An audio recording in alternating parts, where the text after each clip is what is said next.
Welcome everyone to the third Arms Against Tyranny Dev Diary. This one is about historical Norway with all the negative national spirits, decisions, more states and myriad of advisors every DLC brings. Here are the three country crippling national spirits Norway starts with: complacent cabinet, which makes stuff more expensive, obsolete armed forces, which introduces fort effectiveness, and the hard 30s that takes your civs. Other than that we don't get much. We get to see the more states, but no generals, admirals, MIOs or advisors, nothing. We only see this advisor who is pink for some reason. That reason being it's a placeholder, as Carlo replied to my comment. Now let's get into the focus tree.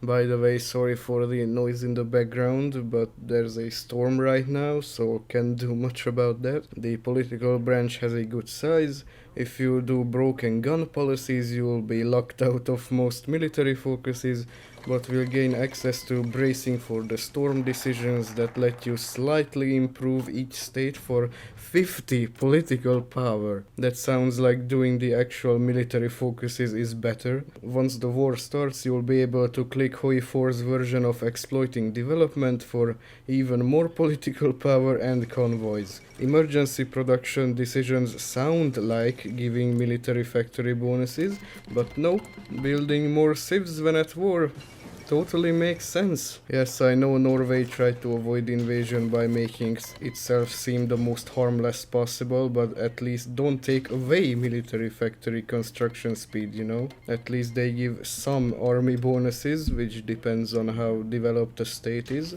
The focus fascist invasion of Norway will be auto-completed when a fascist nation attacks Norway.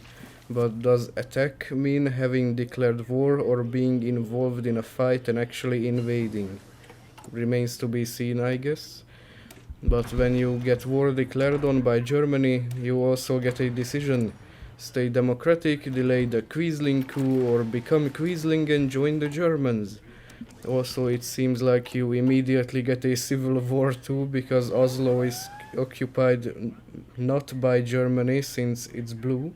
This sub-branch is for going into exile with the king and as much stuff as possible. Isn't this focus supposed to be called the king's choice instead of the king's no? I mean, no doesn't mean choice in Norwegian, and at least put the apostrophe there. Also, we get a sub-branch for both getting rid of Quisling and playing as him. So there's a historical democratic path and a historical fascist path, since Quisling's coup and the king's exile happened simultaneously. Also, we get the second 7-day focus in vanilla, which grants another very bad national spirit. In the next focus you can either replace him with Josef Terboven, the administrator of Reichskommissariat Norwegen, or stay with Quisling but replacing his already pretty bad trait with an even worse one. You can bring him back if you choose Terboven, but then he will have an even worse trait. This man. I'm writing this script parallel with reading the Dev Diary, so I'm glad Paradox acknowledges how shit Quisling is and that it's intentional. Also, I love how his portrait deteriorates the worse his trait gets. There's also, of course, a military branch, most of which is locked if you do broken gun policies. Norway certainly got a number done on them.